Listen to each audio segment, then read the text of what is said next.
वाञ्छाकल्पतरुभ्यश्च कृपासिन्धुभ्यैव च पतितानां पावनेभ्यो वैष्णवेभ्यो नमो नमः। नमो महावदन्याय कृष्णप्रेमप्रदायते कृष्णाय कृष्णचैतन्य नामिने गौरतिशे नमः।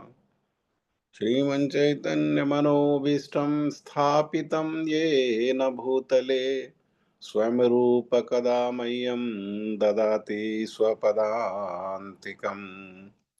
यं प्रवर्जन्तमनुपेतमपेतकृत्यं द्वैपायनो विरहकातराजुहाव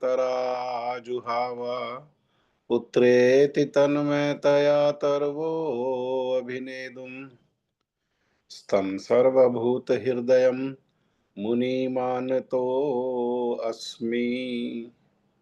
भक्त्या विहीनयपराधलक्षे क्षिप्तश्च कामादितरङ्गमध्ये कृपामयि त्वां शरणं प्रपन्ना वृन्दे नमस्ते चरणारविन्दं वृन्दे नमस्ते चरणारविन्दं वृन्दे नमस्ते चरणारविन्दम्। श्रीकृष्ण चैतन्या प्रभु नित्यानंदा श्री अद्वैत गदाधर श्रीवासादि गौर भक्त वृंद। हरे कृष्ण कृष्ण कृष्ण हरे हरे हरे राम राम राम हरे हरे। मैं सबसे पहले मेरे गुरुपाद पद्म नित्य लीला प्रविष्ट ओम विष्णुपाद परमहंस परिव्राजकाचार्य अष्टोत्तरशत युगाचार्य श्री श्रीमद् भक्ति वेदांत शील नारायण गोस्वामी महाराज जी के अभय चरणारविंद में अनंत कोटि दंडोत प्रणाम करते हुए उनकी कृपा याचना करता हूँ। तदुपरांत नित्य लीला प्रविष्ट ओम विष्णुपाद स्तोत्र श्री श्रीमद् भक्ति वेदांत स्वामी महाराज शिल प्रभुपाद जी के चरण सरोज में अनंत कोटि दंडोत प्रणाम रूप अनुगा गुरु परंपरा के चरणों में अनंत कोटि दंडोत प्रणाम।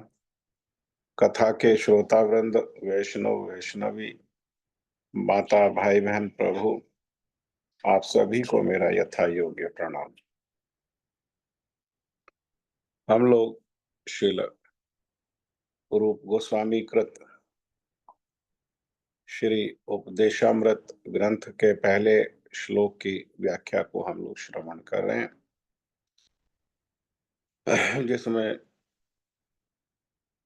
श्रील रूप गोस्वामी पाद जी कह रहे हैं वाचो वेगम मनसा क्रोध वेगम जिह्वा वेगम उदर उपस्थ वेगम एतान वेगान यो विषेत धीर सर्वाम अपीमाम पृथ्वीम स शिष्यात्। जो धीर पुरुष अपनी वाणी के वेग को, मन के वेग को, क्रोध के वेग को, जिह्वा के वेग को, उदर के वेग को एवं जनेंद्रिय के वेग को सहन करने में समर्थ हो जाता है, वो समस्त पृथ्वी का शासन कर सकता है। अर्थात ऐसे जितेंद्र व्यक्ति के सभी जन जो है वो शिष्य हो जाते हैं। इसमें हम लोग श्रील भक्ति विनोद ठाकुर जी का जो व्याख्या है उसको हम लोग श्रवण कर रहे थे। श्रील भक्ति विनोद ठाकुर जी कह रहे हैं कि भक्ति पथ में प्रवेश करने वाले पथिक, भक्ति पथ में जो प्रवेश करने वाला जो साधक है उसकी अपरिपक्व अवस्था में जो ऊपर बताए गए जो 6 वेग हैं ये नाना प्रकार की बाधाएं डालते हैं। प्रारंभिक अवस्था में जिसने अभी अभी प्रारंभ किया है तो उसको क्या है, ये 6 वेग जो है ये बाधाएं डालती हैं। तो इसका उपाय क्या है?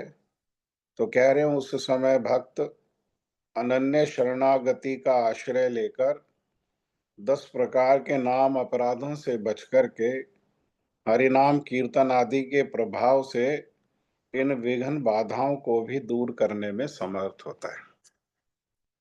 तो श्रील भक्ति विनोद ठाकुर कह रहे हैं, एक तो अनन्य होकर के शरणागति अर्थात एक भगवान के चरणों में ही और भगवान के भक्तों के चरणों में ही शरणागत होकर के और भगवान के नाम का कीर्तन करें, भगवान के नाम का जप करें। परंतु कैसे? तो कह रहे हैं कि अपराध रहित होकर के जब नाम करते हैं तो नाम जप करते हुए भी त्रुटि दोष होता है, उसी को कहते हैं अपराध। और ये नाम जप में 10 प्रकार के जो अपराध हैं वो साधक के साधन में बाधा विघ्न डालते हैं। तो ये 10 नाम अपराध कौन कौन से हैं, मैंने आप सभी लोगों के सुविधा के उद्देश्य से ये 10 नाम अपराध को शायद कल रात को मैंने भेजा है।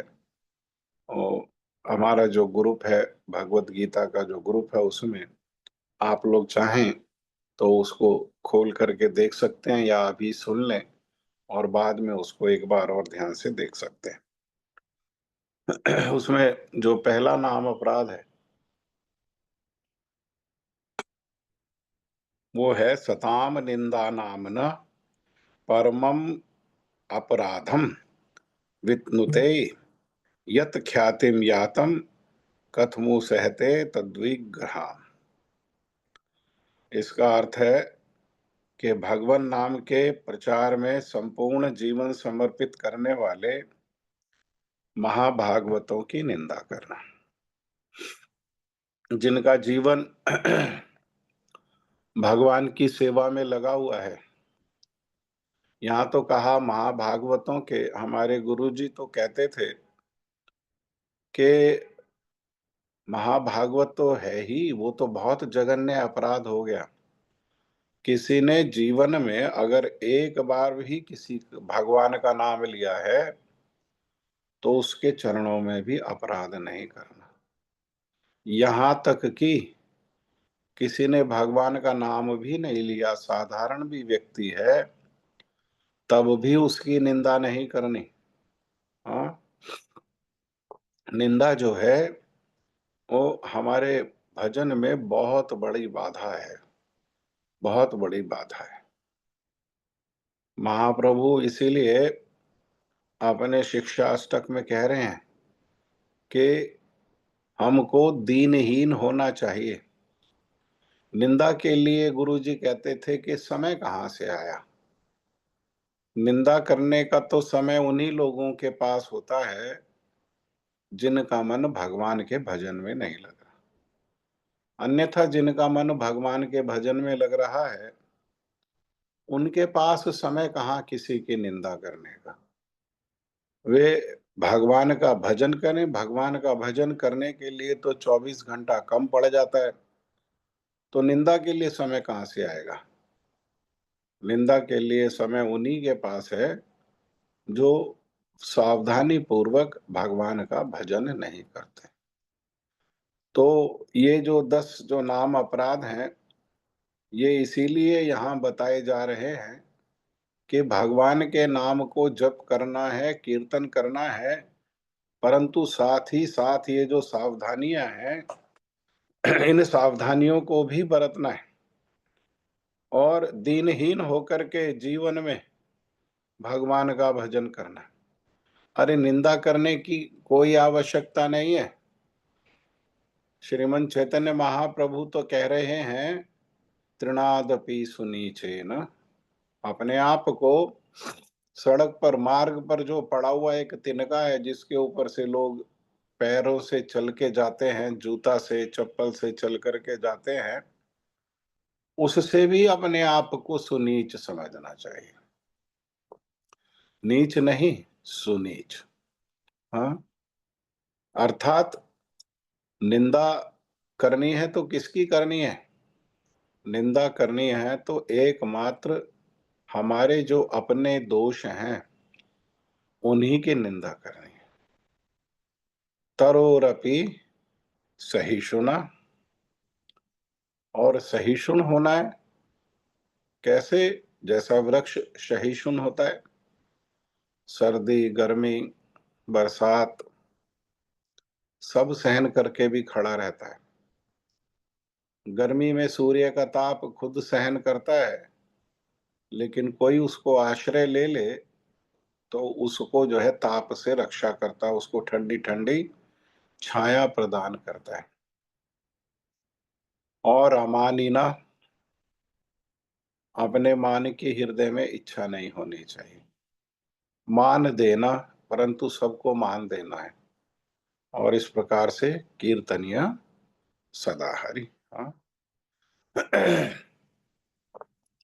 तो किसी के दोष देखना और किसी के दोष को देख करके निंदा करना, ये बहुत बड़ा अपराध है। निंदा के लिए कहा कि निंदक एक न भेंटिए, पापी मिलो हजार। एक निंदक के सर पे कोटि पाप का भार। कह रहे कि जो निंदा करने वाला है, ऐसे एक भी व्यक्ति का प्रभु मुझे दर्शन नहीं कराना, मिलाना नहीं। चाहे पापी लोग मेरे को उसके एक व्यक्ति, एक निंदक के बदले करोड़, पापी मिलो हजार, पापी हजारों मिल जाए चिंता नहीं, लेकिन निंदा करने वाले एक व्यक्ति से नहीं मिलाना। क्यों? क्योंकि जो निंदा करता है उसके सर पर कोटि, कोटि मतलब करोड़ों, करोड़ों पाप का भार होता है। कारण क्या है? कि निंदा दो प्रकार की होती है, शास्त्र का जो आदेश है वो निंदा दो प्रकार की होती है। एक तो दूसरे व्यक्ति में दोष नहीं है, परंतु उस दोष को भी हम लोग जो है वो निंदा करते हैं। तो ऐसा तो सत्य है नहीं। हमने तो केवल, क्योंकि निंदा करने से हमें सुख मिलता है, और विशेषकर उन लोगों की निंदा करने से जो हमारे मन के अनुसार हमारे अपने नहीं है या विरोध है जिनसे, उनकी निंदा करने में विशेष सुख मिलता है। तो अगर तो झूठी निंदा है, तो उस निंदा करने का, और जिस पाप की निंदा हम कर रहे हैं वो हुआ तो है नहीं, सत्य तो है नहीं, लेकिन हमने क्रिएट किया है, हमने बनाया उसको, तो इसलिए उसका 100% जो उसका पाप फल है, अपराध फल है, वो निंदा करने वाले को भोगना हो। अगर किसी में सत्य भी कोई दोष है, उसकी भी निंदा नहीं करनी चाहिए। अगर हम में सामर्थ्य है, तो जिसमें दोष है उसके दोष का निवारण हो तो उसके लिए सहायता करने का प्रयास करना चाहिए, निंदा नहीं। निंदा नहीं।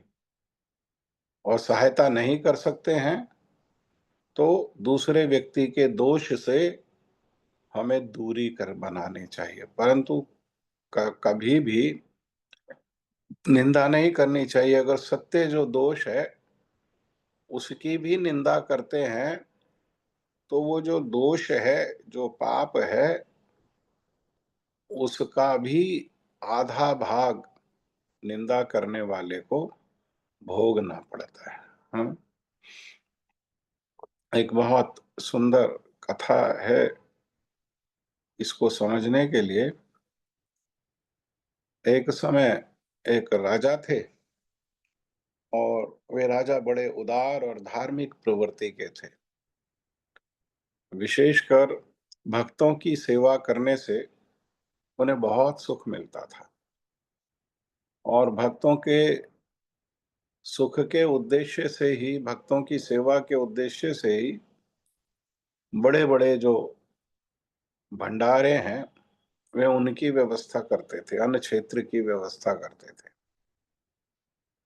और एक दिन भक्तों के उद्देश्य से, सेवा के उद्देश्य से वहां पर वो सब रंधन हो रहा था। भक्तों के लिए, भगवान के लिए भोग, और भोग लगने के बाद भक्तों के लिए प्रसाद की व्यवस्था हो, तो उसकी कुकिंग हो रही थी। और जब कुकिंग हो रही थी तो भगोने का मुख जो है वो खुला हुआ था, जिसमें सब्जी आदि होगी। तो उसी समय एक बाज ने एक सांप, विषैले सांप को पकड़ा, और सांप को पकड़ करके उड़ गया, और उड़ करके उसको मार सके इसलिए उसको दबा रहा है, अपने पंजों से उसको दबा रहा है। और पंजों से दबने के कारण उस सांप के में जो विष था वो उसके मुख से निकल गया, और निकल करके वो जो विष है वो गिर गया। वो कहाँ गिरा? तो वो जो सब्जी का जो भगोना था वो उसी में गिर गया। तो अब ना तो कुकिंग करने वाले जो सेवक हैं उनको भी नहीं पता लगा, और ना ही वितरण करने वाले सेवकों को पता लगा, और इस प्रकार से उन्होंने उसको वितरण कर दिया।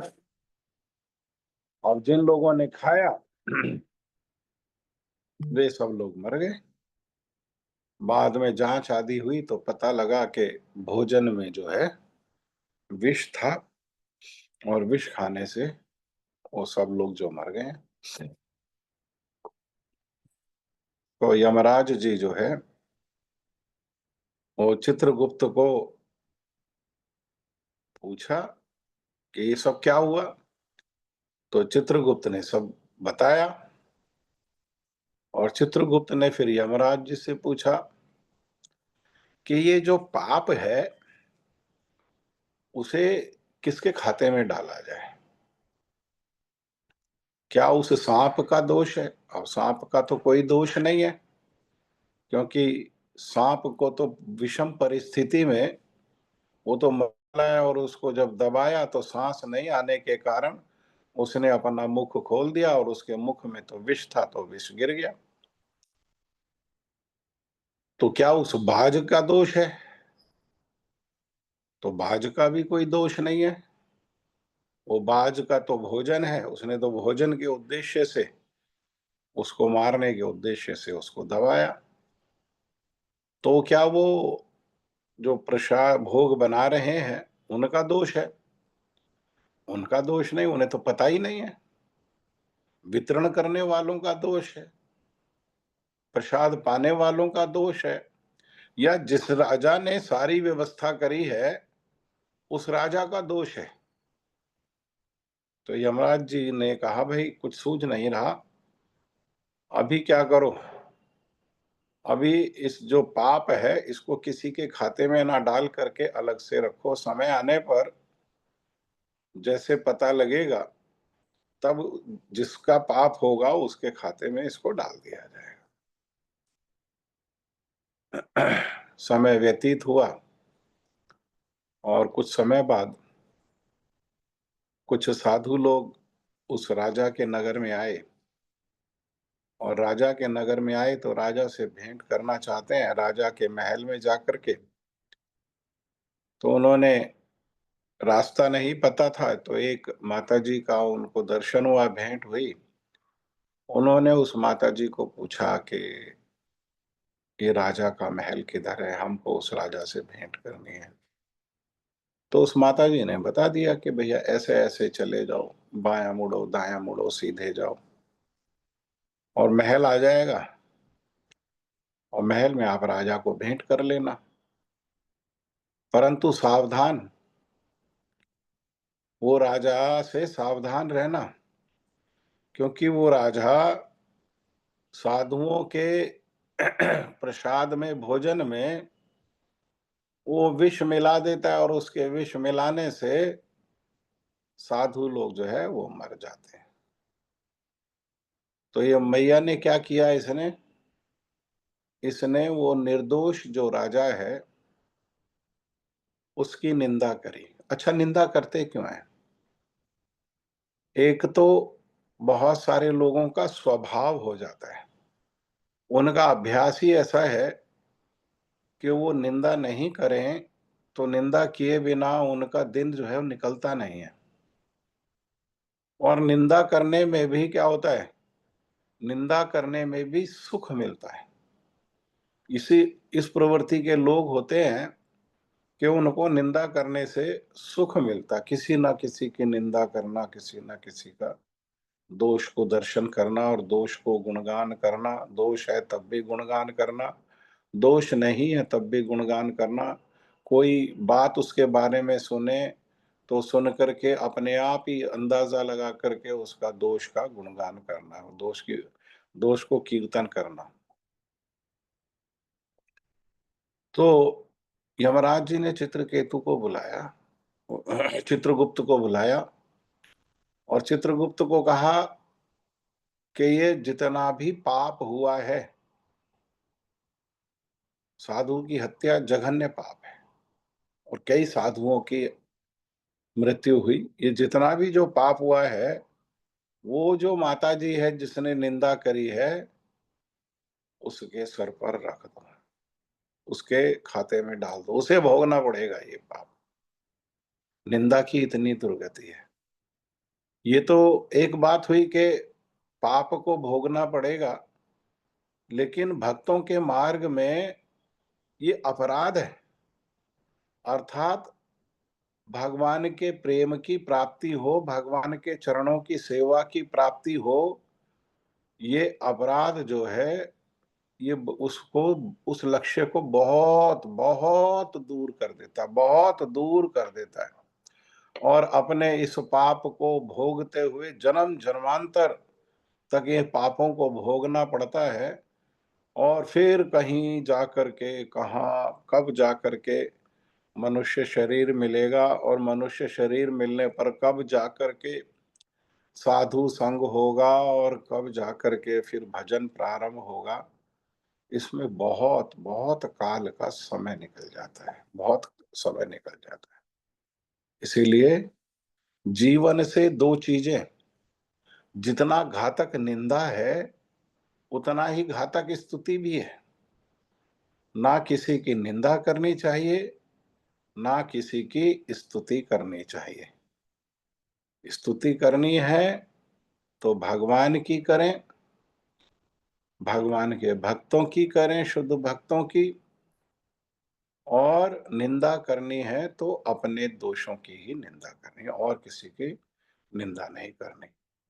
तो ये जो है, ये इस प्रकार से जो निंदा है, ये बाधक है साधक के जीवन में।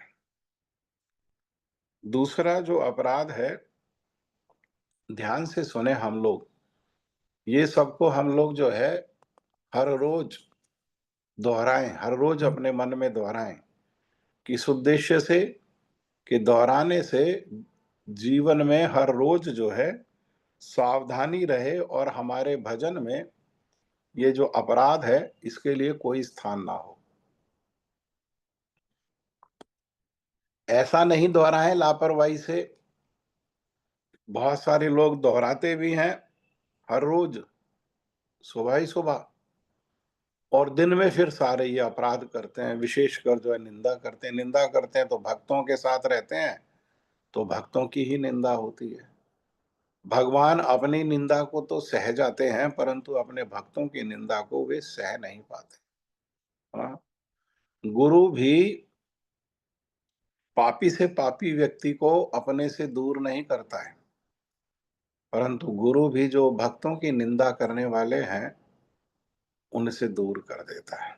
हाँ, और भक्तों की नहीं, जीवन में किसी की भी निंदा नहीं करनी है, किसी की भी हमको निंदा नहीं करनी है।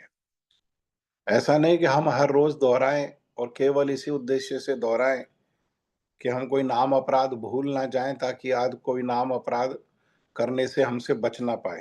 हाँ, कोई भी सारे नाम अपराध करें, नहीं। नाम अपराधों को दोहराएं केवल और केवल इसी उद्देश्य से कि सावधानी रहे, क्योंकि सावधानी हटने से दुर्घटना घट जाती है। दूसरा अपराध है शिवस्य श्रीविष्णोर्यैः गुणनाम आदि कलम् धिया भिन्नं पश्येतस् खलु हरिनाम अहितकर। शिव ब्रह्मा आदि देवों के नाम को भगवान नाम के समान अथवा उनसे स्वतंत्र समझना। शिव जी कैसे हैं? शिव जी भी भगवान हैं, परंतु स्वतंत्र नहीं है, सब भगवान के अधीन है। ब्रह्मा भी भगवान है। हाँ, शिव जी भी हमको आशीर्वाद दे करके, कृपा दे करके कृष्ण प्रेम का आशीर्वाद दे सकते, ब्रह्मा जी भी आशीर्वाद दे सकते हैं, परंतु होने पर भी वे एक तो भगवान के समान नहीं है। जैसे भगवान श्री कृष्ण है, भगवान विष्णु है, वैसे ही भगवान शिव जी हैं, ऐसा विचार जो है ये घातक है। और दूसरी बात, वे ना भगवान से स्वतंत्र हैं, भगवान के अधीन ही हैं, अधीन ही है। भगवान से स्वतंत्र कोई नहीं है, भगवान से स्वतंत्र स्वयं श्री भगवान ही है, अन्यथा कोई नहीं है। ब्रह्मा है, शिव है, सूर्य है, दुर्गा है, कोई भी जो है वो भगवान से स्वतंत्र नहीं है। अर्थात इन्हें भगवान मान करके इनकी सेवा नहीं करना।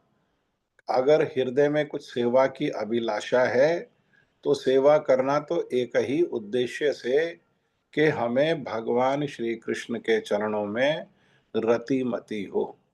जैसे ब्रज में गोपियों ने कात्यायनी देवी का व्रत किया 1 महीने का, तो 1 महीने का व्रत, कात्यायनी देवी का व्रत करने का उद्देश्य क्या था कि ये जो नंद का जो लड़का है ये हमें पति रूप में प्राप्त, हाँ, पति रूप में प्राप्त हो। ऐसे इस प्रकार का जो उद्देश्य है, अर्थात जहां भी कोई देवी देवता का मंदिर है, इसका अर्थ ये नहीं है कि वे भगवान के समान नहीं है तो हम उनका सम्मान नहीं करेंगे। नहीं, सम्मान अभी कहा ना, तृणादपि सुनीचेन तरोरपि सहिष्णु। हम तो तृण से भी नीचे हैं, अर्थात जो भी कोई है वो हम सब हमसे श्रेष्ठ है, और देवी देवता तो वास्तव में हमसे बहुत श्रेष्ठ हैं। इसीलिए जहां भी उनके मंदिर का हमको दर्शन होगा, हम क्या करेंगे? हम प्रणाम करेंगे। लेकिन प्रणाम किस उद्देश्य से करेंगे? प्रणाम करते हुए भी उनसे ही मन में ये कृष्ण प्रेम की जो है अभिलाषा के उद्देश्य से ही उनको हम प्रणाम करेंगे, और किसी दूसरे उद्देश्य से नहीं। और वे ये विचार करते हुए कि ये सब भी क्या है, ये सब भगवान के सेवक हैं, परंतु सेवक होते हुए भी भगवान के बड़े प्रिय सेवक हैं, बहुत प्रिय सेवक हैं, और बहुत बड़े बड़े अधिकारी हैं। इनकी कृपा से हमें ब्रज में प्रवेश मिल सकता है। जैसे शिव जी स्वयं ब्रज में गोपीश्वर महादेव के रूप में क्षेत्रपाल हैं, हाँ, और उनकी कृपा के बिना ब्रज में प्रवेश जो है वो नहीं होता है। हाँ, तो हम उनकी कृपा, उनको प्रणाम करें, उनको सेवा करें, तो किस उद्देश्य से? कि ब्रज में प्रवेश हो, ब्रज में सेवा हमको मिले, और ब्रज जो प्रेम है वो हमारे हृदय में उदय हो, हमारे हृदय में आए। इसी उद्देश्य से हमको ये सब देवी देवताओं का सम्मान आदि करना, प्रणाम आदि करना चाहिए। तीसरा है गुरु अवज्ञा। गुरु की अवज्ञा क्यों कर देते हैं? क्योंकि उनको भी हम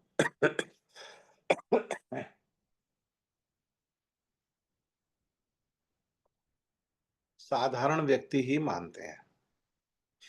गुरु को साक्षात भगवान की कृपा के रूप में स्वीकार नहीं करते। उनको क्या समझते हैं? उनको समझते हैं, अरे जैसे हम खाते हैं वैसे ही ये खाते हैं, जैसे हम सोते हैं वैसे ही ये सोते हैं, जैसे हमारे शरीर में रोग होता है वैसे ही इनके शरीर में रोग होता है, जैसे हम युवा वृद्ध आदि होते हैं और मृत्यु हो जाती है, ऐसे ही ये भी युवा वृद्ध आदि होते हैं और इनकी भी मृत्यु हो जाती है, और इनमें और हम में कोई भेद नहीं है। तो इसी प्रमाद में हम लोग जो है गुरु की आज्ञा को पालन नहीं करते हैं। जबकि गुरु पूजा में हर रोज हम लोग दोहराते हैं कि गुरु मुख पद्म वाक्य चिते ते करियाए क्या, आर ना करी हो मने आशा। गुरु कैसा भी है, एक बार अगर गुरु स्वीकार किया है तो उसके चरणों में श्रद्धा होनी चाहिए।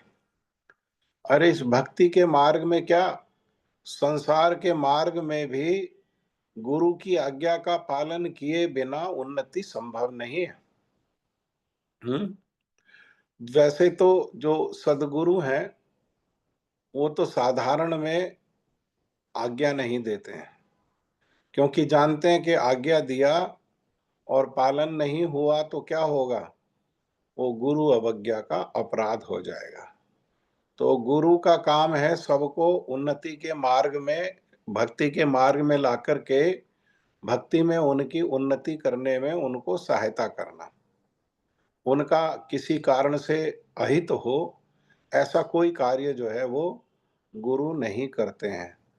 परंतु जैसे जैसे शिष्य लोग उन्नति करते हैं और भक्ति में उन्नत होते हैं तो उन लोगों को गुरु आज्ञा की आशा ही नहीं रहती है। वो गुरु को जानते हैं कि क्या जो है बात जो है, क्या क्रिया उनको सुख देती है और क्या क्रिया उनको सुख नहीं देती है। वे तो गुरु की सेवा करते हुए उसी प्रकार से क्रिया करते हैं जिससे गुरु को सुख हो। और गुरु जो चाहते हैं, गुरु क्या चाहते हैं? गुरु चाहते हैं कि संसार में ये जितने भी जीव हैं ये सब अपना मन भगवान के चरणों में समर्पित करके भगवान का भजन करें, क्योंकि जीवन में तब तक मंगल नहीं हो सकता जब तक जीव अपने आप को भगवान के चरणों में समर्पित करके भगवान का भजन नहीं करता। इसीलिए हमारे गुरु जी तो एक स्थान में कथा में कहते हुए बता रहे थे कि सुख कैसे आएगा, संसार की कोई भी क्रिया करने से सुख जीवन में आ नहीं सकता। संसार की कोई भी योग्यता होने पर जीवन में सुख नहीं आ सकता, है ना? कोई भी योग्यता होने पर कलो नास्तेव नास्तेव नास्तेव, कलयुग में नहीं नहीं नहीं, संभव ही नहीं है, संभव ही नहीं है। हाँ, तो सुख कैसे आएगा?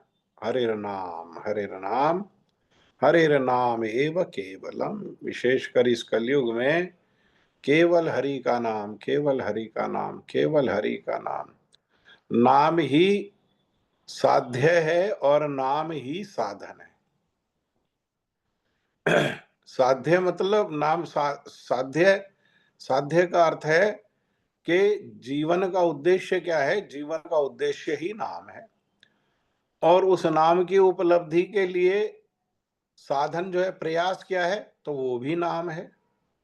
क्योंकि नाम जो करने वाले जो साधक हैं उनकी तीन अवस्थाएं हैं। एक अवस्था में नाम होता है नाम अपराध, जो हम चर्चा कर रहे हैं, और प्रारंभिक अवस्था में कुछ ना कुछ, क्योंकि हम संसार में इतने समय से हैं और जन्म जन्मांतर से हमारा विपरीत अभ्यास है, तो विपरीत अभ्यास होने के कारण हमारा प्रारंभिक अवस्था में क्या होगा? प्रारंभिक अवस्था में हमसे नाम अपराध ही होगा, परंतु जीवन भर नाम अपराध में लगे रहेंगे, ऐसा होना, जो ऐसा करना, ये कोई विद्वता नहीं है, ये मूर्खता है। अरे नाम कर रहे हैं तो हम लोग अपना अपना डायग्नोस तो कर सकते हैं, स्वयं को तो जानते हैं कहाँ नाम करने में हमारे को दोष हो रहा है, नाम की उपलब्धि क्यों नहीं हो रही, नाम में आनंद क्यों नहीं आ रहा, नाम में सुख क्यों नहीं मिल रहा, नाम जो है स्वयं हमारे जिह्वा पर नृत्य क्यों नहीं कर रहा, हम स्वयं को रोकते रोकते भी नाम क्यों नहीं निकल रहा। हमको तो नाम करना पड़ता है अपने जीवन में जैसे तैसे, हाँ, मन को समझा के, इंद्रियों को लगा के। और नाम करने में इंद्रियां का रुचि नहीं है, मन की रुचि नहीं है, इसलिए नाम करने में क्या है, नाम करने में थक जाते हैं। ये क्या है, नाम में रस नहीं। क्यों रस नहीं है? क्योंकि अभी नाम की महिमा जो है और नाम जो है वो हृदय में प्रकाशित नहीं हुआ। क्यों प्रकाशित नहीं हुआ? क्योंकि नाम के साथ साथ दोष भी हो रहा है, अपराध भी है। प्रारंभिक अवस्था नाम अपराध की अवस्था है।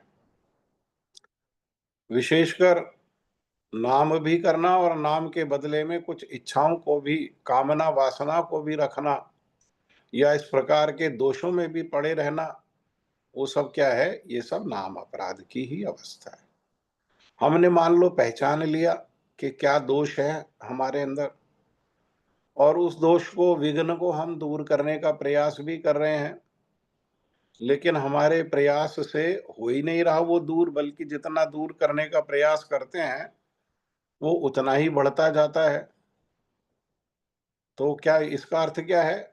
इसका अर्थ है कि हमारे सामर्थ्य से हम अपने दोष को दूर नहीं कर पा रहे हैं। जब हमारे सामर्थ्य से हम दोष को दूर नहीं कर पा रहे हैं तो रोएं हम। कहाँ रोएं? तो वैष्णवों के चरणों में, भक्तों के चरणों में रोएं हम लोग। हाँ, उनसे प्रार्थना करें, उनसे उनसे जो है भिक्षा करें, एक बार करुणा करो वैष्णव गोसाई, पतित पावन तोमा बिन के हो नाई। हरि स्थाने अपराधे तारे हरि नाम, तुम स्थाने अपराधे नहीं कोई डान। एक बार करुणा करो वैष्णव गोसाई, पतित पावन तोमा बिन के हो नाई। हरे कृष्ण कृष्ण कृष्ण हरे हरे, हरे राम राम राम हरे हरे। राधे राधे गोविंद गोविंद राधे, राधे राधे गोविंद गोविंद राधे। इस प्रकार रोए। इस प्रकार ये सब क्या है? ये सब जो कीर्तन है, ये कीर्तन जो है सुरताल नहीं है, ये कीर्तन केवल शब्द नहीं है। ये कीर्तन क्या है? ये कीर्तन वास्तव में विलाप है। हाँ, किनके द्वारा ये कीर्तन है? ये विलाप है। हमारे जैसे जो साधक हैं, जो साधन तो कर रहे हैं जैसे तैसे, और भगवान के चरणों में रतिमती हो ऐसी अभिलाषा भी है, लेकिन करने पर भी नहीं हो रहा, बार बार प्रयास करने पर भी विफलता हो रही है, तो हमको क्या करना पड़ेगा? हमको रोना पड़ेगा, और विशेषतर जो है वो भगवान के चरणों में, गुरु के चरणों में और भक्तों के चरणों में रोना पड़ेगा। एक समय एक साधु ने बहुत सुंदर कथा सुनाई थी कि एक जो व्यक्ति है, वो भगवान की उपलब्धि के उद्देश्य से वो जो है वो वृंदावन में आ गए। अब वृंदावन में आए तो वहां तो हर तरह के गुरु हैं, सभी गुरु हैं वहां पर, हर तरह के गुरु हैं। और नया नया देखा एक वहां वृंदावन के व्यक्ति ने, तो उसे पकड़ लिया, कहने लगा क्या भगवान की प्राप्ति चाहते हो? उसने कहा हाँ, वो तो उसी कामना को लेकर के गया।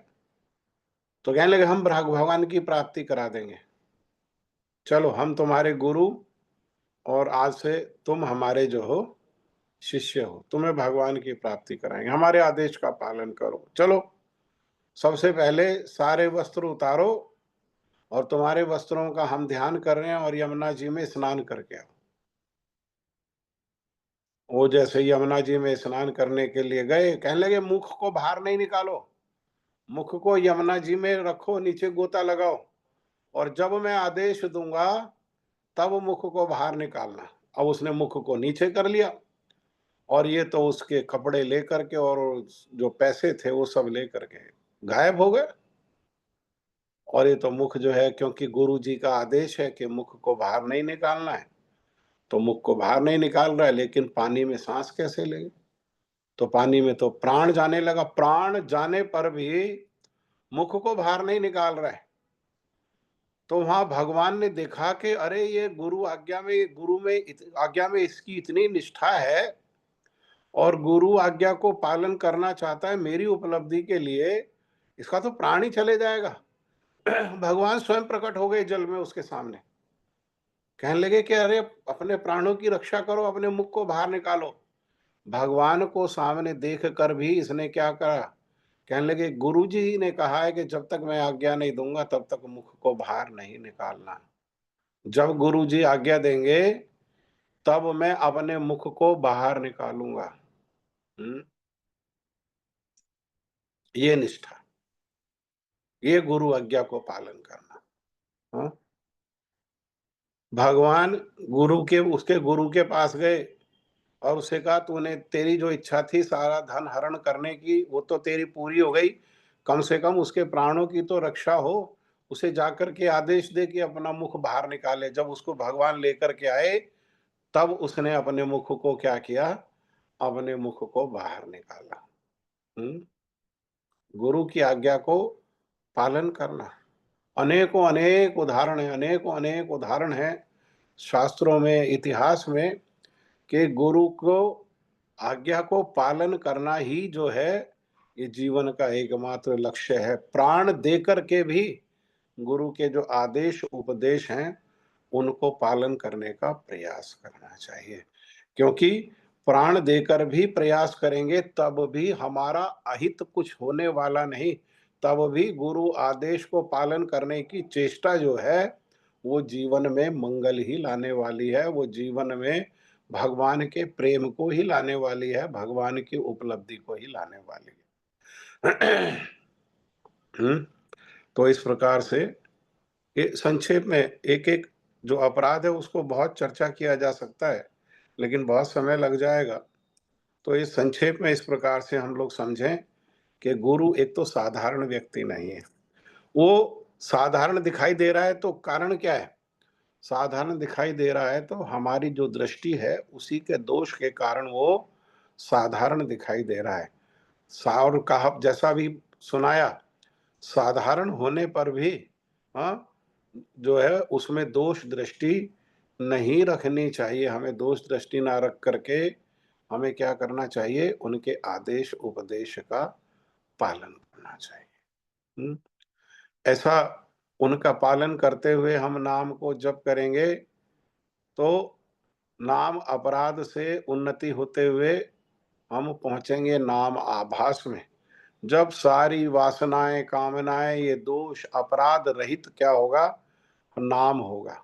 और नाम का जो है आभास, नाम का जो महिमा है वो हृदय को स्पर्श करने लगेगी। नाम अपने आप को प्रकाशित करने लगेगा। नाम और जिनका नाम है वे भगवान में कोई भेद नहीं है। नाम के माध्यम से वे उन्हीं भगवान का जो है वो गुण रूप लीला उनके परिकर सब हमारे हृदय में प्रकाशित होने लगेंगे। विशेषकर उनका भगवान का जो कृपा का गुण है भक्तों के प्रति वो हमारे हृदय में जो है वो प्रकाशित होने लगेगा। नाम आभास, और उस अवस्था में भी नाम करते करते करते करते दोष रहित नाम करते करते हमारे मुख से शुद्ध नाम आ जाएगा। और एक शुद्ध नाम जो है उसमें इतना बल है कि करोड़ों करोड़ों हमारे जितने भी जीवन है उन सब जीवन में जो हमसे दोष हुए हैं, और इस जीवन को लेकर भी हम इतना दोष नहीं कर सकते हैं जितना एक नाम जो है ये दोष रूपी पाप रूपी अपराध रूपी जो है लक ईंधन को जला सकता है। अग्नि छोटी सी भी हो, छोटी सी भी अग्नि बड़े से बड़े जो ईंधन का भंडार है उसको वो जला सकती है। ऐसे ही भगवान के नाम में थोड़ा सा भी श्रद्धा होने पर वो क्या कर सकता है, वो भगवान का जो नाम है हमारे जन्म जन्मांतर के पाप दोष अपराध सबको समूल नष्ट कर सकता। सामूल, वो मूल के साथ जड़ के साथ जो है वो नष्ट कर सकता है। तो भगवान के नाम को जप करें, भगवान के नाम को कीर्तन करें, किसी की निंदा नहीं करें, पहली बात। दूसरी बात देवी देवताओं को भगवान के समान या भगवान से स्वतंत्र करके उनको स्वीकार नहीं करें, परंतु सबका सम्मान करें, सबको प्रणाम करें, और गुरु को साधारण व्यक्ति नहीं समझें, और गुरु आज्ञा को चेष्टा करके प्रयास करके, है ना, पालन करें। अगर चेष्टा प्रयास करने पर भी नहीं हो पा रहा है तो गुरु जी के चरणों में हम लोग प्रार्थना करें, गुरु जी से प्रार्थना करें। तो इस प्रकार से हमारा मंगल होगा, तब नाम लेना हमारा सार्थक होगा। और ये अपराध रहित, हाँ, अभी हमने 3 नाम की चर्चा की है, बाकी जो और नाम है उनकी हम चर्चा अगले जो एकादशी है उसको करेंगे। आज थोड़ा सा गला साथ नहीं दे रहा है तो जो ये नाम करेंगे अपराध रहित होकर के, और भगवान और भगवान के भक्तों के शरणागत होकर के अगर इस प्रकार से भगवान के नाम को जप कीर्तन करेंगे तो ये जो 6 दोष हैं श्रील रूप गोस्वामी पाद जी जो बता रहे हैं, ये 6 दोष, 3 दोष मन से उत्पन्न होने वाले हैं, मन के दोष हैं, और 3 दोष जो हैं ये शरीर से संबंधित दोष हैं, है ना।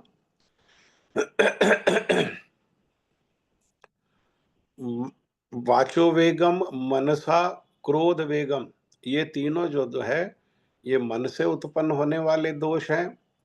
और फिर उदर उपस्थ और जिह्वा का जो वेग है ये शरीर से उत्पन्न होने वाले जो दोष हैं। ये 6 दोष तो धुल जाएंगे, पता भी नहीं लगेगा कहाँ रह गए। इनको फिर छोड़ने से अगर हम ये जो क्रिया है भगवान के शरणागत होकर के कलयुग में विशेषकर भगवान के नाम को जब कीर्तन करेंगे अपराध रहित होकर के, तो ये 6 दोषों को छोड़ने के लिए हमको प्रयास नहीं करना पड़ेगा। और जब तक हम उस विधि को नहीं अपनाएंगे और केवल अपने प्रयास से छोड़ना चाहेंगे तो हम में वो सामर्थ्य नहीं है कि हमारे प्रयास से ये छूट जाएंगे। ठीक है, ये सब कैसे छूटें, इसी के लिए ये नाम की विधि है, ये शरणागति की विधि है। और नाम कैसे, वो अपराध रहित होकर के। ठीक है, हरे कृष्णा। आज से संबंधित किसी का कोई प्रश्न है, कोई आज के विषय से संबंधित जो हमने सुना है, या कोई कुछ टीका करना चाहते हैं, कुछ कहना चाहते हैं?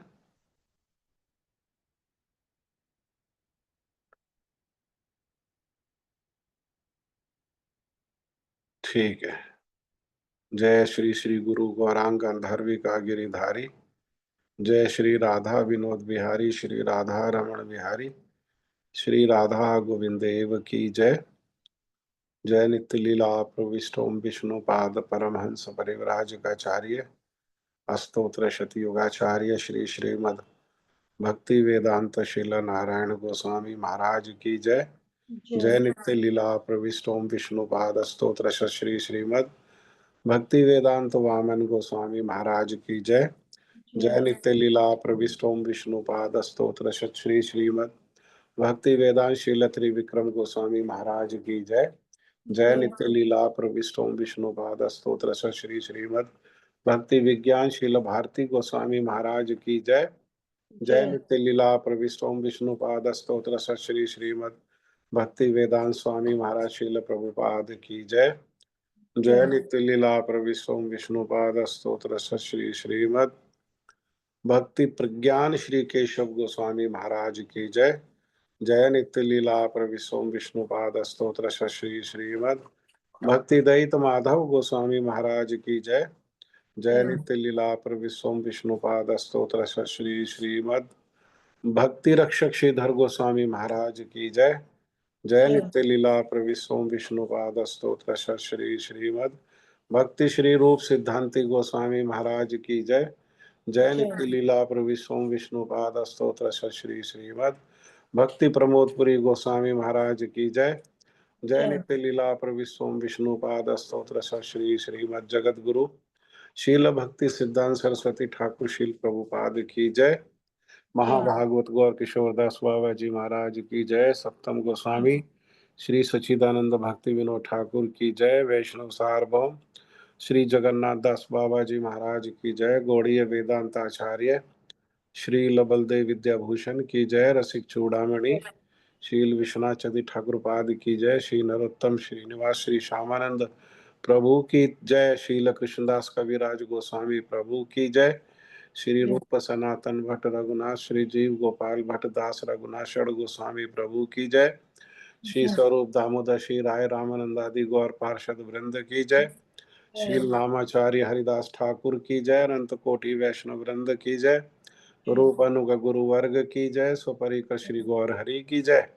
प्रेम से कहो श्री कृष्ण चैतन्य प्रभु नित्यानंदा श्री अद्वैत गदाधर श्रीवासादि श्री गौर भक्त वृंद की जय। श्री श्री राधा कृष्ण गो गोपी गोवर्धन श्याम कुंड राधा कुंड द्वादशनात्मक श्री ब्रजमंडल धाम की जय।